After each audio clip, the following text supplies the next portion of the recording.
Good evening. Welcome, people coming on to the Nor-vise Facebook live show tonight. Take a few minutes and give people a chance to sign in that are interested in it. We have 2 fans.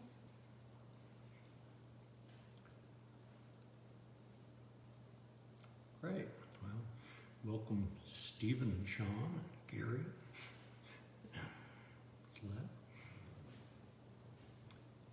This is my first time at a Nor-vise live show or any other live video program, so I'll do my best, but hopefully we can show you some things that are interesting to you and you'll enjoy the time spent together. So, my name is John Schultz, and I'm truly honored to be one of the Nor-vise ambassadors. I've been tying on a Nor-vise for about 14 years, and I'm thrilled to be an ambassador because I like the Nor-vise and the vise itself and the bobbin so much. It's just an amazing thing that I love to share with anybody interested in looking at it. And my awesome assistant for this evening is my daughter, Kim Losey. Can't get in there. No, she Hello, can't. everybody. We both live in Park City, Utah, and she's, as well as I, a pretty decent fly tyer. She does a great job. So glad to have you all here. And part of my focus tonight is demonstrating some of my favorite fly patterns, and I'll preface that with I am a still water junkie. About 40 years ago, I started fishing out of a float tube and grew up as a stream fisherman, but once I started fishing still water, I just got more and more hooked, and now I spend 1 or 2 days on a stream a year and the rest of the time fishing still water. So the patterns that I'm going to tie and the techniques I'm going to show are stuff for still water fishing. And mostly, a lot of the techniques could probably be adjusted to other things than still water, but that's where I'm coming from and where I'm headed. So one of the first flies that I'm going to tie tonight is called an RC fly, and its name, the RC, comes from rock chuck. The fly was designed by a good friend and mentor of mine, Mr. Bill Sheese from BS Flies in Idaho. In my mind, I think he's the guru of Henry's Lake in Idaho. So when I very first started stillwater fishing, the very first lake I ever fished was Henry's Lake. And I stopped in his shop and he gave me some patterns to get started with, and I've known him and appreciated him ever since then. But the RC fly, and I'll show you a picture of it if you can see that a little bit. We'll zoom in on it later as we're Ask them if they can hear you. getting closer. Is tied with a dubbing that is built predominantly or partially with rock chuck dubbing. So RC, rock chuck, that's where the RC comes from. Can everybody hear us okay? Somebody said, where's the sound? Somebody let us know if you can hear the sound. Well, I hope you can hear us. What's your phone code? We will keep it up. Type your code in. But as far as tying the RC fly, when I first started using it and tying it, I would buy my dubbing from BS Flies from Bill Sheese. But about 10 or 12 years ago, he quit selling his dubbing commercially. So I bought as much as I could get my hands on, but I knew someday I was going to run out of Tyler says it sounds good, so thank you, Tyler. about 10 or 12 years ago, when he quit selling it, I knew it was going to run out. And I had introduced the RC fly to another good friend of mine. His name was Buddy Knight, and he's out of the Salt Lake area. And he is a world-class fly tyer and also a true mentor to me.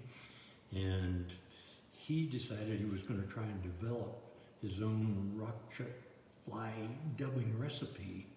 But he ran into a problem in that it's very difficult to come up with. Sound is low, difficult to understand what you're saying. Also an echo in the audio. Oh, sounds good. You can keep going. Well, we'll do our best. I'll try and speak more clearly. The dubbing that he was going to try and make on his own, he could not find rock chuck fur available readily. So in his experimenting, he discovered that natural fox squirrel fibers would do a terrific job on in the recipe as well. So anyway, I will show you. I'm also going to show you the way that he blends his dubbing, which was unique to me. Some people may have seen it. I never had, but it really does a terrific job.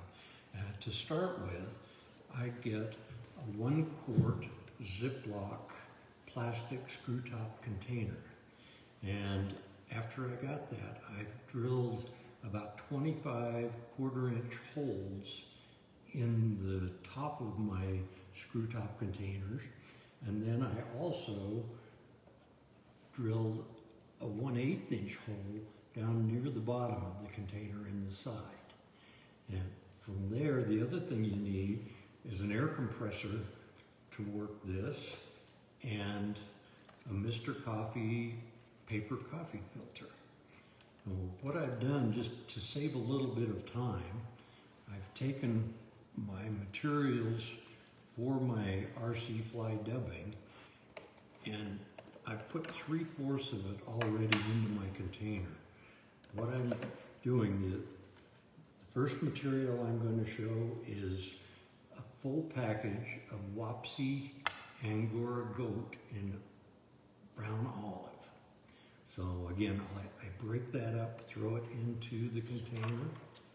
The next one, I do a 1/2 package of olive and light olive Angora goat from Wapsi.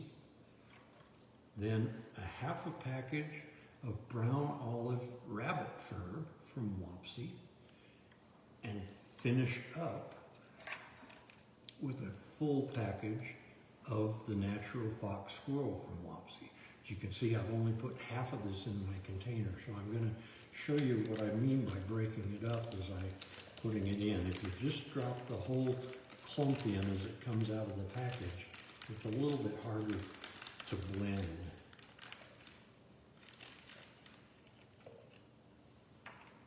So I take the material out and just bits at a time drop it into the overall container.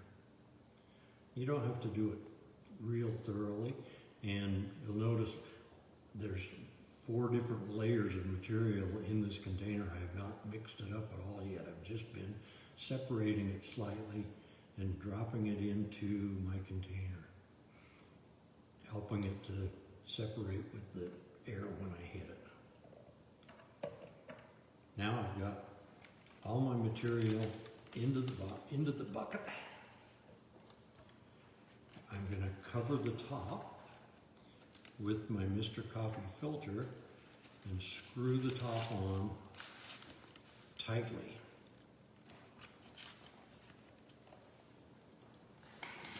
Then I've got my compressor all aired up over here already, and I'm going to line the hole up at the bottom with my air compressor and just pulse it. And it's a good idea when you're doing this to hang on to the lid a little bit. I've done it a little too aggressively a few times, and if you blow the lid off, it makes a mess if you're working in your kitchen like I am right now. So 5 or 6 7 pulses, and dubbing material is all unique or uniformly blended together. All looks one color. It's an amazing process how well it works. So from there, I usually take it out and put it into a Ziploc bag and mark it with what the dubbing material is. You can do this with a zillion different dubbing materials to get started. So I'm going to leave a little bit of it out to get started in my tying process. And now we're going to zoom in a little bit more, and I will get started tying the Bill Sheese's RC fly. I do want to encourage you to share the live feed on your personal page for a chance for every 50 people that sign in with us on the movie. Norvise is giving away some free gifts, so hopefully we'll get a bunch, and we'll get a bunch of prizes sent out today. So please share this feed. I'm going to start with a Gamakatsu S10 size 8 hook. I also tied this fly on a size 10 hook, so it just depends on what size you want it in, but I keep both of them in my inventory. So I'm just going to start out by pressing my hook. The thread I'm using is number 70 Ultra Thread in olive. Sometimes I use brown olive as well, but either one works adequately. So I'm going to totally dress my hook, and then I've learned that after I dress my hook, if I take just a hint of water-based head cement and cover my threads, my flies stay together a lot better. I have a passion for flies not falling apart, and so everything I can do to make them work better is terrific for me. So from here, I'm going to use a piece of Scope and Olive Marabou. And this again is Wapsi, and I personally, for the flies that I tie, like to use the woolly booger style marabou. I can typically get about 3 flies out of every piece of marabou that I pull out of the package. So I'm going to strip off about 1/3 of the marabou off of that fly. Then I'm going to trim off the junk on the end of it, the stem fibers on it. And I'm going to tie that in at the back of the fly.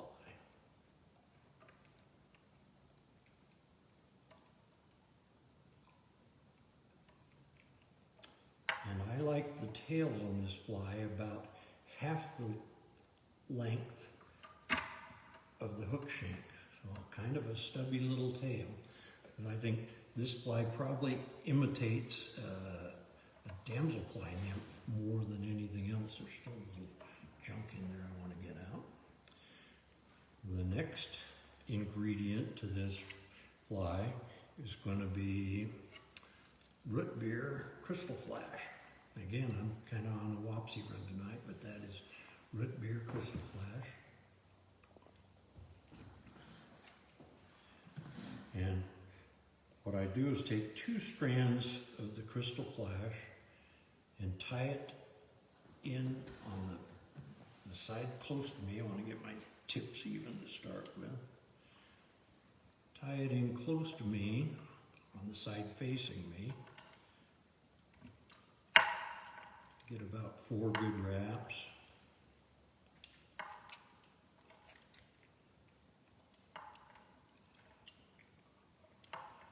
And then I'll take the crystal flash and run it back down the other side of the fly and tie it in down that side. There again, this is a way to make flies survive better. I used to tie it in 2 pieces at a time and then 2 pieces at a time. And as you're trying to remove the fly from a fish's mouth or out of a snag, I would often pull out part of the crystal flash. So this way, when it's folded over like that, it's much more durable and stays with the fly. Next, I'm going to tie in a dubbing loop here at the back.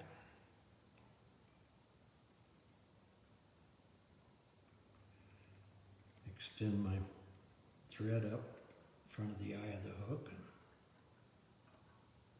throw a hook finish in. Or, excuse me.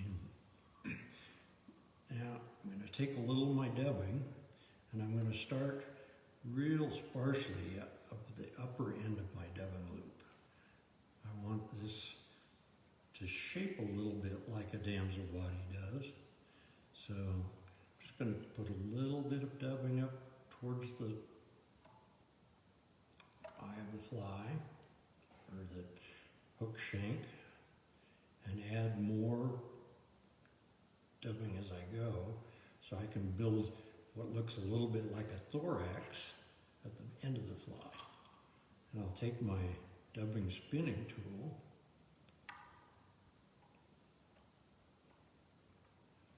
and spin that accordingly. I didn't get it up there very close.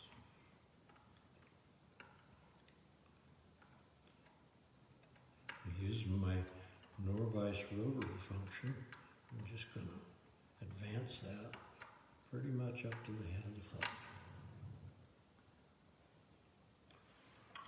From there, I'm going to tie it off.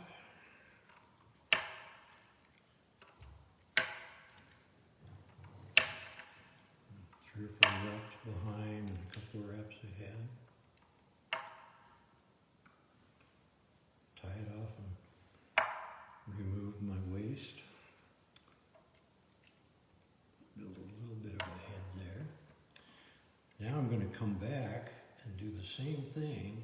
I'm going to lay 2 strands of crystal flash on the inside towards me from the eye of the hook all the way back to the tip of the tail.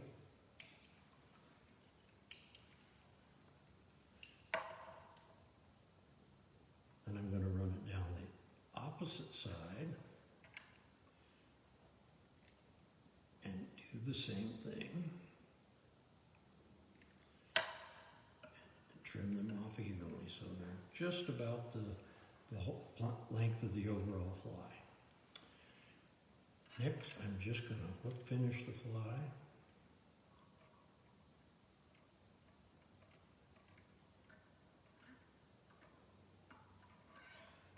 And again, in an effort to keep them from coming apart on these bigger flies, it doesn't matter if you got a little weight on it, I double my whip finish.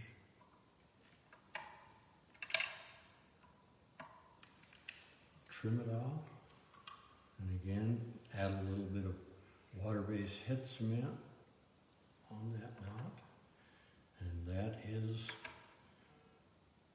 Bill Shee's RC pattern by John Schultz.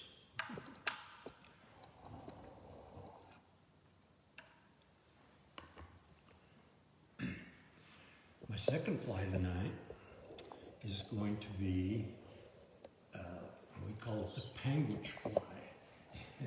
It got its name from fishing a lake that my wife and I love to fish in southern Utah. I'm going to clean up a little bit of my mess here. Switch rounds. Panguitch is a lake in southern Utah that is one of our favorite stillwater fisheries. And the name Panguitch is Ute Indian for big fish. So that should give you a hint why we like to fish Panguitch Lake.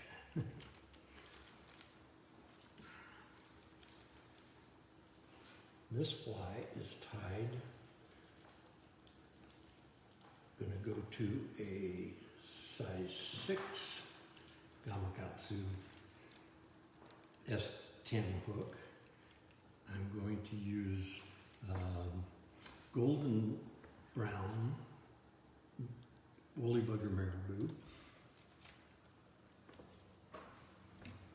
for the tail, and combined with it I'm going to add some copper flashabou into the tail.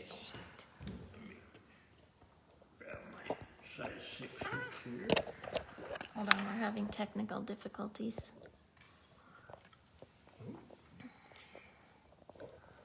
Trying to get your face on. Having technical difficulties, please stand by, but it looks like we're coming out of it pretty good.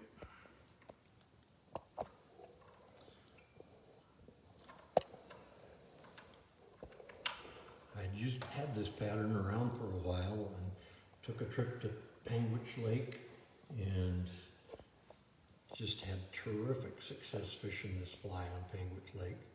So that's how it became the Panguitch fly.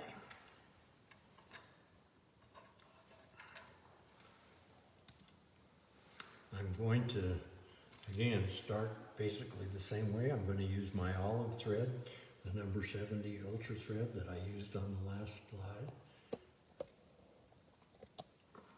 Let me get it.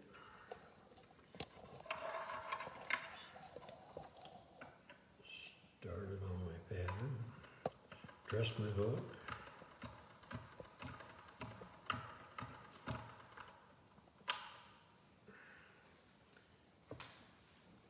Add just a drip of water-based head cement. I don't know if it's real or not. Some people think the fish can smell your head cement, so the water base has no odor at all, so that's why I started using it. It seems to work just fine, and I don't know that it's caught me any more fish, but I know they can't smell it anyway. Not more than what I put on. Trim the junk off of my tail and tie it in.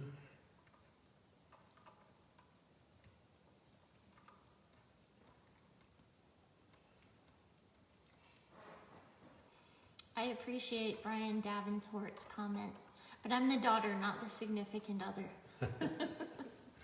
She's an awesome daughter. The significant other is running around having just cooked dinner. But my wife, my significant other, is also a fly tie or fly fishing junkie, although she is not a tyer, unfortunately. I know her hands are so much more nimble than mine that she would be an incredible fly tyer, but we have a working agreement. She washes my underwear and I tie her flies, so, and it worked out great for, we've been married 52 years and been fishing together for about 30 years, I think, so we have a great time. Having her like to fish as much as I do allows me an awful lot more time to fly fish. Well, again, I'm going to do the same regime I did on the last slide. This flashabou is a little bit harder to handle than crystal flash is, but I'm going to tie it in with 2 strands and then double it and put it back on again. Next, I am going to tie in an orange grizzly hackle from the tip with the shiny side facing me.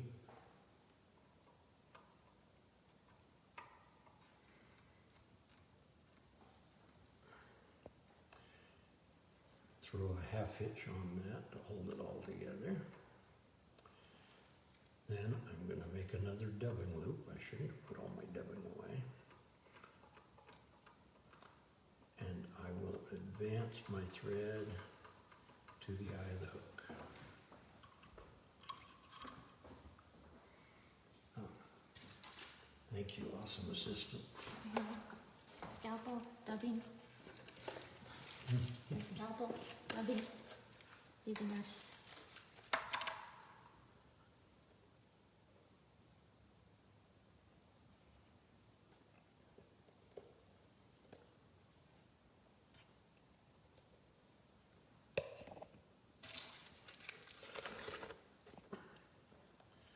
And I'm going to try and kind of taper the body with this as much as I can, putting the little bit of dubbing at the beginning of at the hook shank end and making it thicker as I go.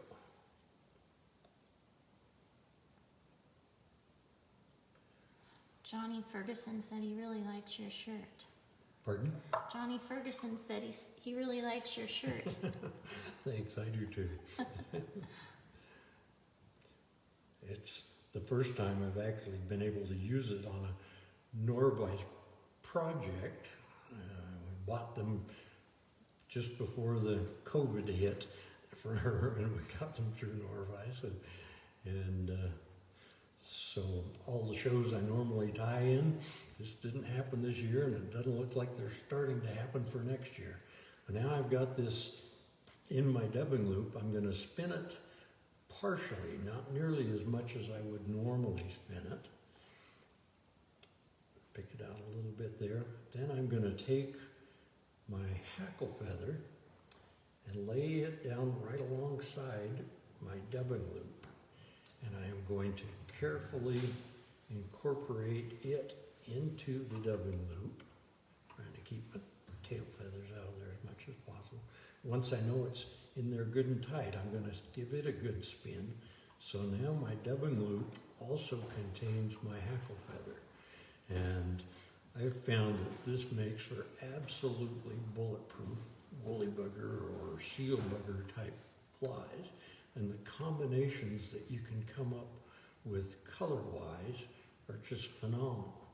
I tie this fly with about, I think I have 5 different orange hackle feathers. Some of them are brighter and some of them darker than others.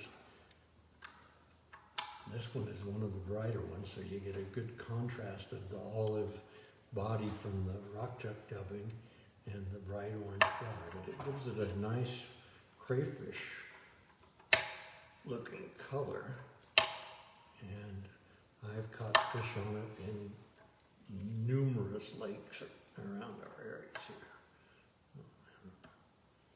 Got that tied off. Get rid of my waist. I'm gonna comb those fibers back a little with my finger and build a little bit of a head on there. Make sure that dubbing loop is tied in well. And hook finish. The combination options of building flies this way are just unending. So, and this is a fly even with the cutthroat trout that we have in our area predominantly have really, really sharp teeth, and they will rip up a hackle as bad as anything I've ever fished for almost. And this fly will fish all day long without falling apart. So it's a great technique and a great pattern as well.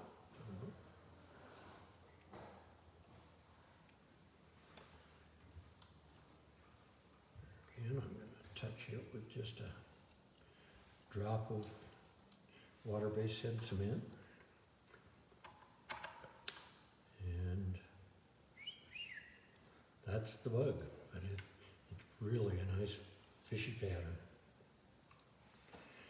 Okay, third on the agenda, I'm going to get rid of some things here. Get back to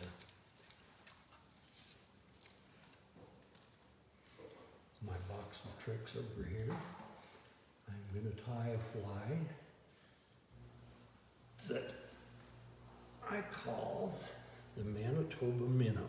You're getting good compliments. Nice pattern, learn something new every time, and nice colors. Great, thank you, appreciate it. Manitoba Minnow got its name from fishing in Manitoba, Canada with my wife and a good friend, Jeff Wagner, and in an area they call the Parklands in Manitoba. And if you haven't been or aren't familiar with the Parklands area, look it up. If you're a Stillwater fan, it's just a terrific place to fish. This fly is going to be on a number 6 Gamakatsu S10 hook as well as the last one was. I actually tie this fly in size 12 all the way up to size 2. So It originated because we had been to the parklands and had terrific fishing a number of times, but we'd always started or gone up in the springtime. And about 8 or 10 years ago, we took a fall trip, having heard that it fished really well in fall, and we thought we'd see what it was all about.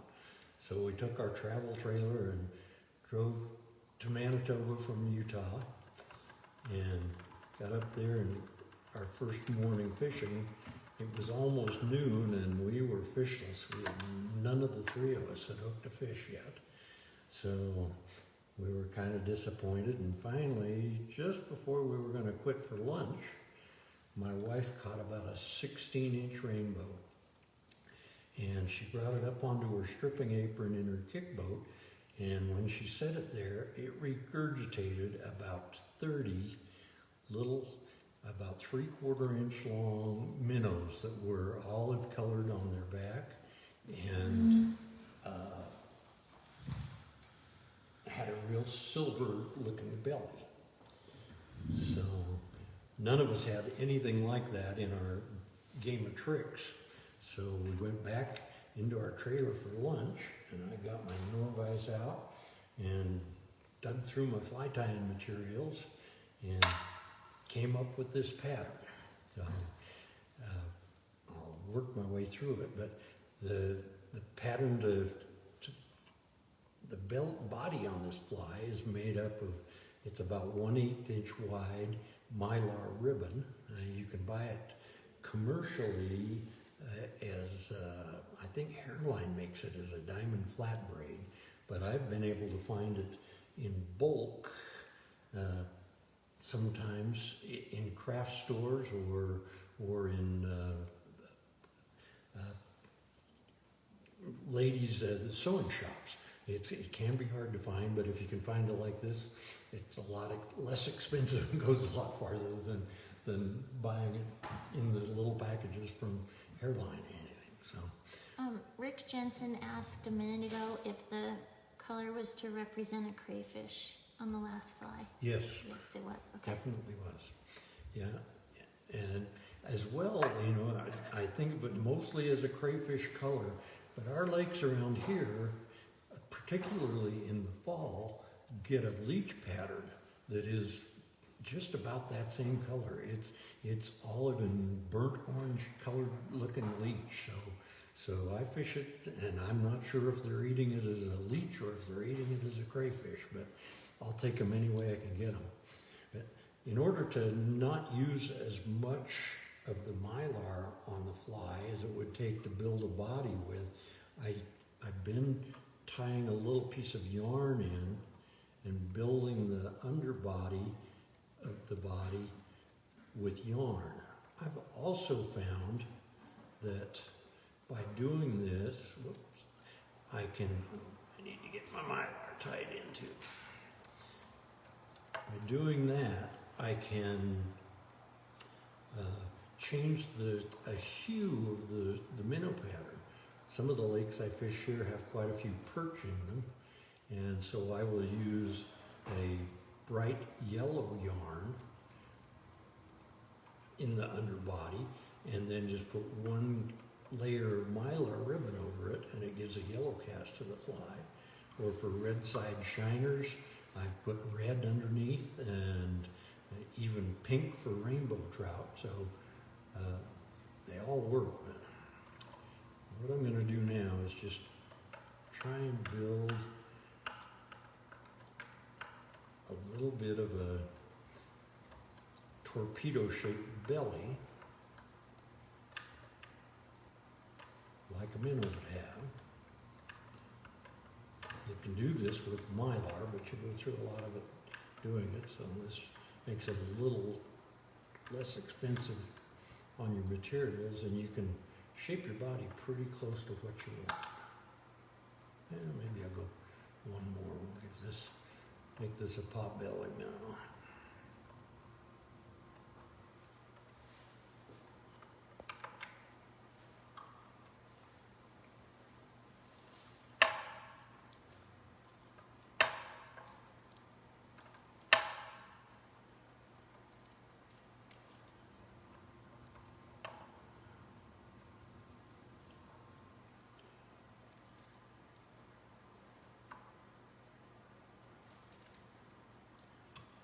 just going to try and evenly run a layer of mylar ribbon over this body material.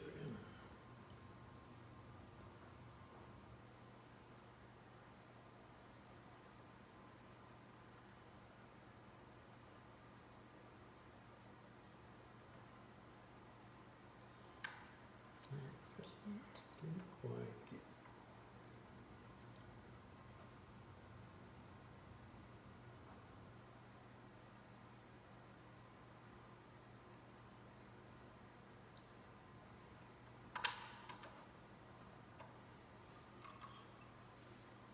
The other thing that I've done when I'm trying to imitate a perch minnow, I will draw palm marks on the sides of the fly that give it a little bit of the impression of the perch minnow itself. This is one that I've already done that with. I hope you can see those just light palm marks that give it the suggestion. What do you that draw it's a those perch with? minnow. Pardon? What do you draw those with? With an olive magic marker. Or Like a marking Sharpie? pencil. Pardon? A Sharpie, or is it a special fly Yeah, tying just thing? just a Sharpie. Now, I'm going to put the top back of this fly is going to be Scopen Olive Pine Squirrel. And I'm going to measure it out to where the tail is going to stick out about the length of the hook shank itself. Lay it up and just behind the eye of the fly, I am going to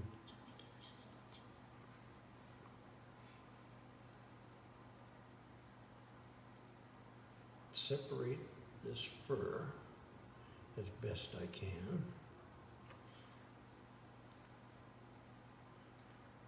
A little more out of there. There, I've got it down to the leather now. And I'm going to put some good solid wraps in there.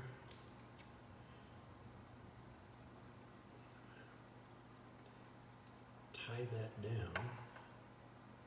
Then I'm going to advance my thread to right behind the eye and do one full wrap of the pine squirrel around, which works like a heckle feather kind of around the fly, but it ends up giving the appearance of gills on the head of a fish, especially when you're stripping this through the water.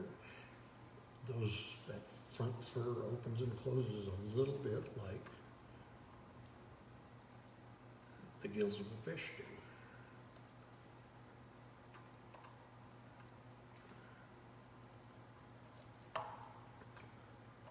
Trim off my excess, hold that back and build a small head and quick finish.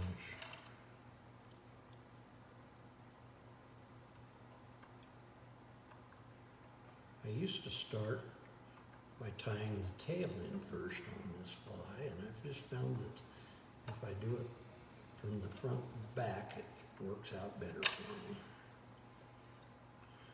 Now I'm going to pull my squirrel forward and retie in right at the back of the body. Make just a nice solid tie-in point there. Extend the squirrel fur back to that point. Separate my hair again as best I can.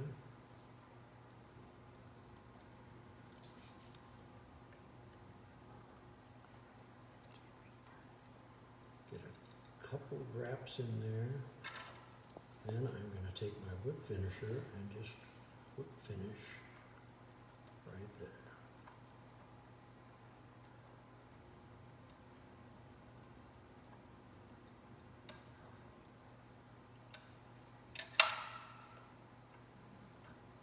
Well, you can vary the colors of the squirrel on this. You can tie it larger with rabbit, but basically that gives you the Manitoba Minnow.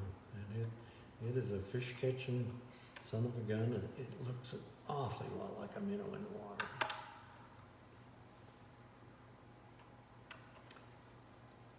How are we doing time-wise? We've got tons of time. I'm getting way ahead of the game here. So I'm faster than I thought I would be with all the worries of this. So I'm going to clean up my area again a little bit and go to another one of my very favorite late fall flies.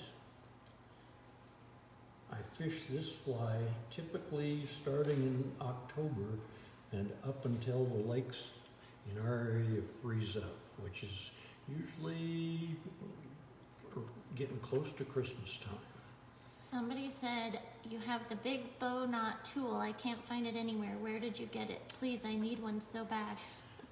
This is, there's a company, and I still think they're still in existence. It's called Wasatch Fly Fishing Tools, and they make a lot of really nice tools with wooden handles, but they are long handles. If Wasatch is still in business, that's where I got it from. So that's the best I can tell you. I wish I could afford, they're not super expensive, but they made a complete set of tying tools, and all of them had that nice wooden handle and were beautiful. I just never could make myself put out the money to get with them. So I'm going to switch thread on this fly now. What was your Wasatch what? Tying tools, I think it is. Custom angling fly tying tools? Yep. So I'm going to go to number 70 white ultra thread on this fly. This fly, we call it the Energizer Bunny because it's tied with white zonked rabbit fur and medium-sized UV red puller chenille from Hairline. The fly actually originated, or this is a variation of a fly that my good friend Jeff Wagner introduced me to a number of years ago. We just generically call it the puller bunny, but it is tied with the same white rabbit, but then with UV copper olive puller chenille. I have one tied here. You can look at it and see it. This fly, when it's in the water, the UV copper and olive start to come through, and it really looks a lot like a trash fish minnow, a little chub or even a sucker minnow in the water. So it's a great pattern, but once we discovered that method, I'd probably tie these variations of puller bunnies between squirrel and rabbit. I've made more than 15 different colors of rabbit, and there are tons of different variations in the UV puller chenilles as well as just regular puller chenille without the UV factor. So I've had a great time experimenting with them, and it's been a fun and really productive fly for me. I have caught salmon with this fly. I've caught bass with the fly, bass and crappie with the fly. I've fished it in salt water with pretty good success, even in salt water. And again, it really works well in a number of different conditions. That's with the different variations. Now, this one with the red puller chenille on it is, again, basically a fall fly. I've caught a few fish earlier in the year, but usually once things start to get cold, it really works well then. And why it does, I really couldn't say. But I am going to tie a tail in that's going to be just a little bit longer than the overall length of the hook. And I'm going to separate my fur. Use, wet my fingers and so it'll stay separated a little bit. I can get a good tie in on it. Another trick I've learned with this, when I first started tying this fly, I had a number of them that had a tendency to want to unwrap after they'd been in the water and the leather got good and wet. So with this fly, once I get it all ready to tie my tail in, I just put a dab of, this is crazy glue, but it's just super glue. I like the crazy glue because the applicator is so handy on it. But then with my thumb, I push that down onto the hook as best I can. And I do about 6 good hard wraps to hold that material in place.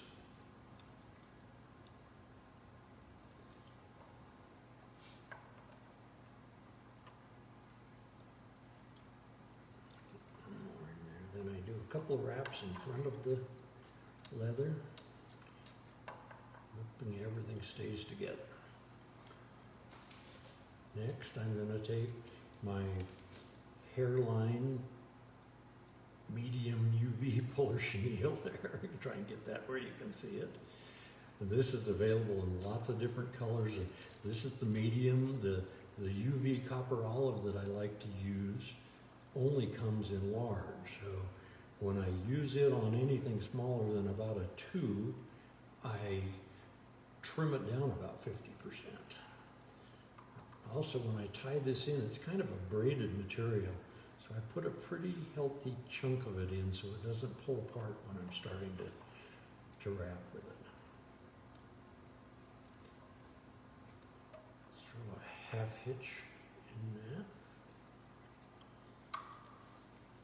And the secret to me to making this fly lay out and work nicely is before you start to wrap it, you go over the top of the fly with one full wrap, making sure that the leather is in there. And then after you've done that, I try to pick up the fly and I try to get as many of the fibers of the puller chenille pointing towards the rear of the fly, and I start wrapping.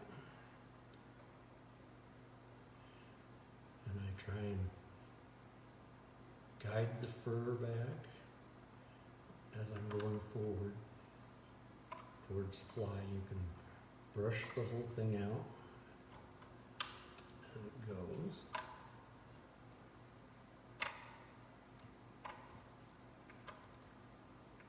Get my tail squared away there. And when I get up toward the eye of the fly, I take my puller chenille and wrap it so it actually kind of ties the leather in. Johnny Ferguson said, what did you just set your bobbin on to hold tension? I didn't actually. My bobbin is run across there, so it's not holding any tension. Is he talking about this thing? Yeah, there is. Excuse me, on the Nor-vise system, you gotta go the other way. Where am I here? Okay, there is a post here on the back side of the post. You can't see it from there. There's a rubber washer on the back. So when I get that, I just lay my fly across that rubber washer. It also is a great place to set your bobbin because they retract by themselves. You need a spot to set your bobbin where it won't unwind. So I wrap it around that washer on the back of the bobbin. So now I've basically tied that rabbit in with the puller chenille. I'm going to get the puller chenille tied in good again to try and keep these flies from unraveling. Yeah. Get a little moisture on it, it'll lay back.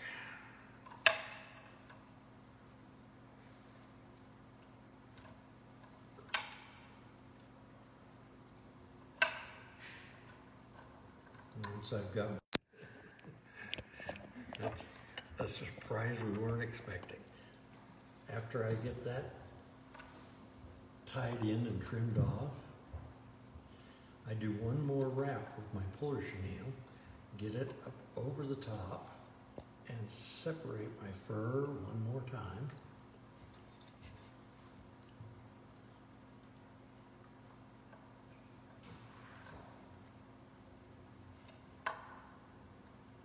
And tie in the bunny.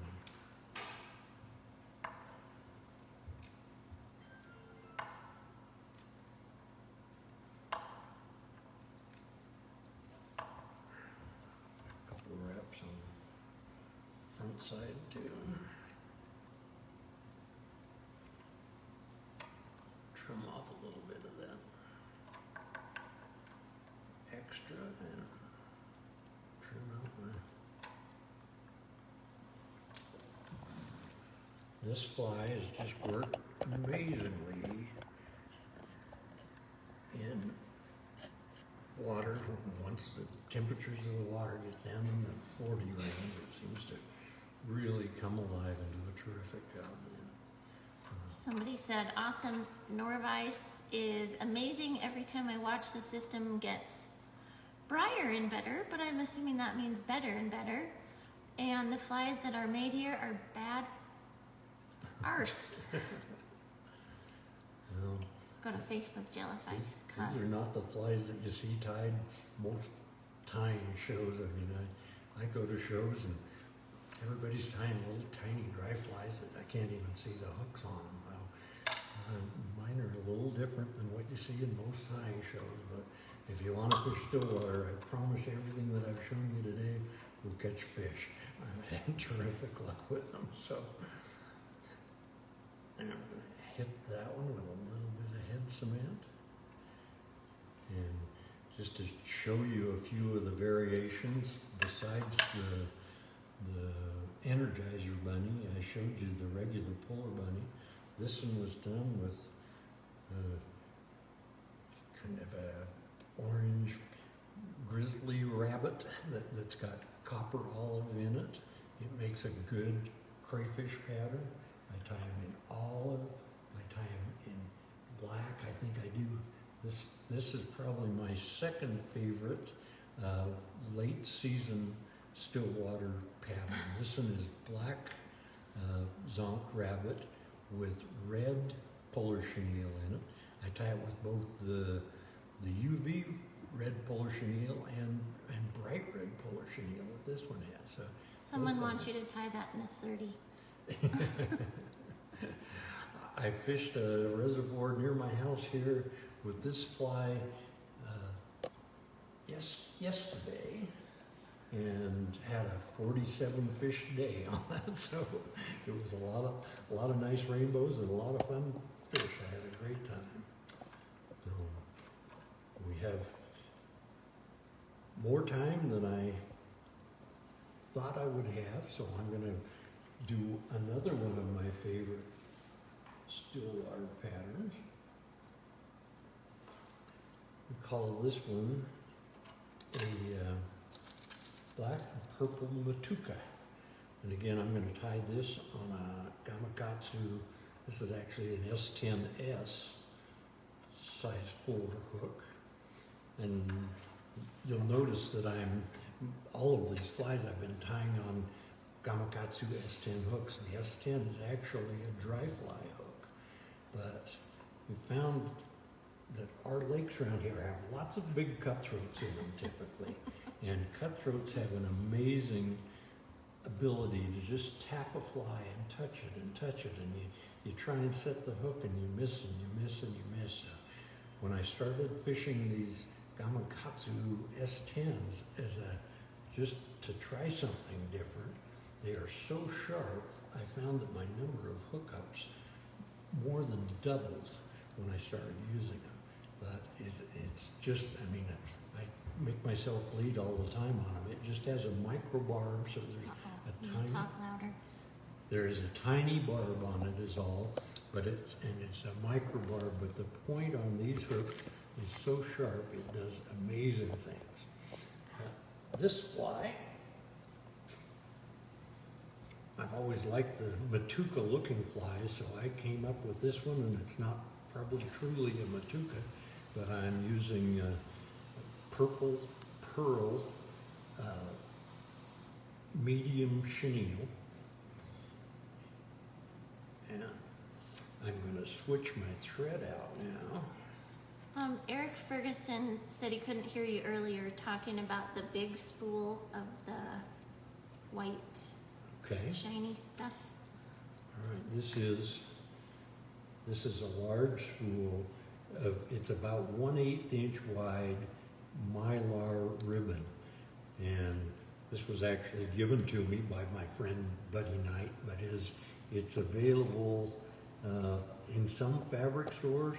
I found it in craft shops, but it's also, you can find the same product basically in a hairline package, and it's called diamond braid. It's flat diamond braid, excuse me. All right, I'm switching to black thread, and again, I kind of get stuck on one thing, so this is number 70 ultra thread in black. Did we say what hook you have? Pardon? Did you say what hook you were using? Yes, this is a size 4 Gamakatsu S10S. The only difference between the S10 and the S10S is this is a straight eye hook. Address my hook.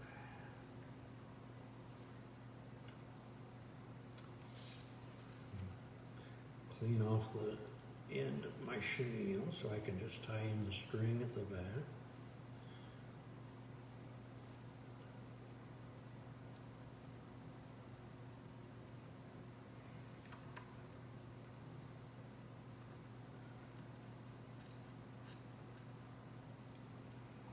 Advance my thread up behind the eye, not all the way up this time. I'm going to leave a little space on this one. Use my Nor-vise to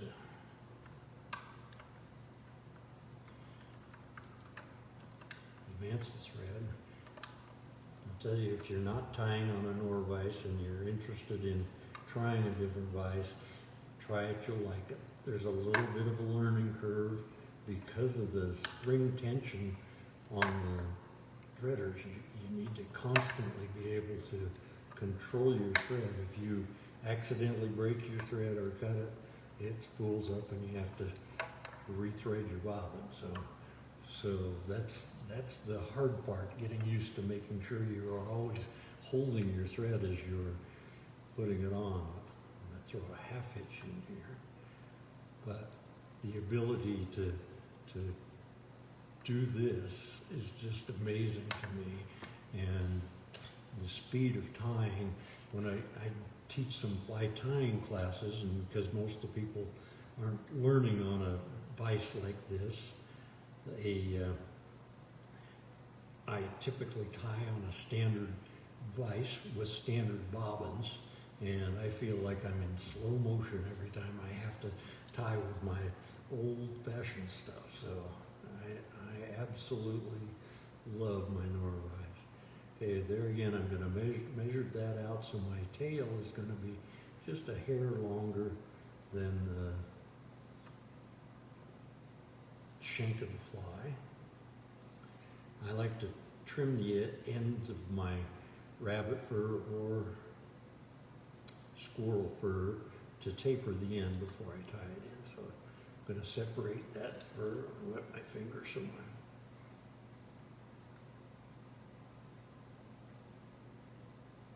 fur will stay separated.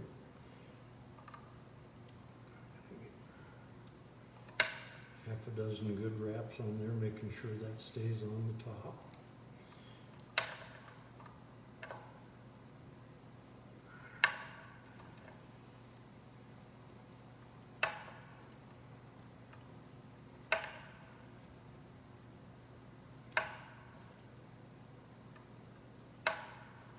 Get a couple of wraps in front as well.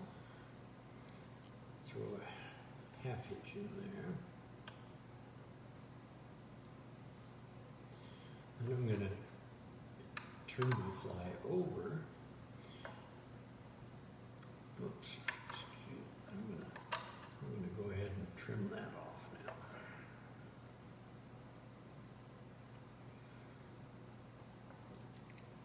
Build a little bit of head on that leather so that leather is really tied in well. When I first started tying these, I had issues with the leather coming off at the front of the fly, so you want to have a good chunk of leather and make sure it's really tied in nicely before you use that. Again, this pattern of fly can be tied in hundreds of different colors and configurations and sizes, so whatever you want to imitate, just change your body and change your fur. And the same fly in lots of different colors will catch great fish. I tie it in a tan or ginger colored rabbit overlay with a red crystal chenille body underneath, and it has worked really well in areas that have red shiner minnows in the water.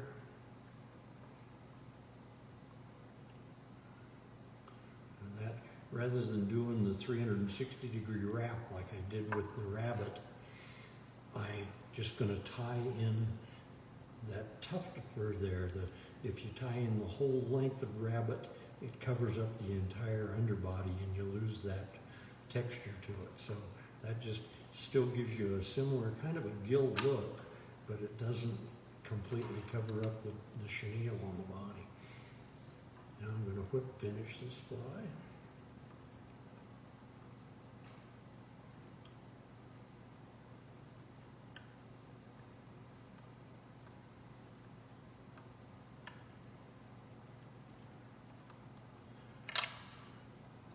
Cut my thread, and like I did on the Manitoba Minnow, I'm going to move my fur forward and retie at the back and get a good base to tie into there.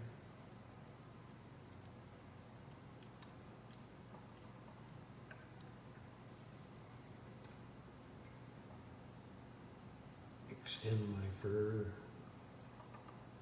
back over the fly.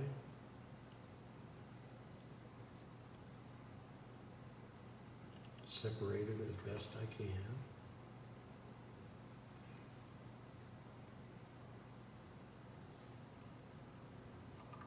Get a couple of wraps in there, and again use my large whip finish tool. You can do this with your hand, but I find that this really helps me to control my thread a lot better if I use the whip finish tool back there.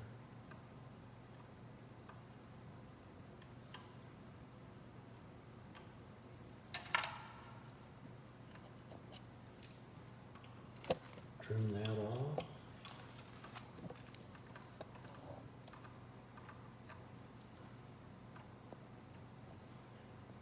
Add a drop of cement onto the head, and voila, that is my version of a black and purple matuka. Johnny Ferguson, it looks like you need a new Nor-vise vise. He says he has an old molly slow one. It actually goes pretty fast, but I do have a new Norvise vise. It's the new stainless steel model, and I absolutely love it. But I put it on my old Norvise base that I was using, and it looks like the devil. I didn't want it to show up on television, so this is a new bamboo cutting board that I use, and I really like using cutter boards. Norvise has some super vices, but cutting boards that have got the grease drip in the bottom or all the perimeter of the board are great for when you're tying with things like beads and anything that'll fall off your board. That grease strip around the edges catches them, so it's really a nice feature to have for a fly tying board. So. Oops. Sorry. awesome assistants making all kinds of rackets here. So anyway, that's actually one more pattern that I had planned into my schedule. Hope you come back next week to watch. Well, I did just about right. I think our hour's just about up. So I think next week's tire is Joe Perez, and I don't know Joe, and I'm not sure what he's tying, but also want to make sure you know that this video will be uploaded to the Nor-vise YouTube page with material lists on Wednesday of this coming week. So thanks much for watching. I hope I showed you something different and fun that you'll get a kick out of. So it's been a pleasure. Over and out.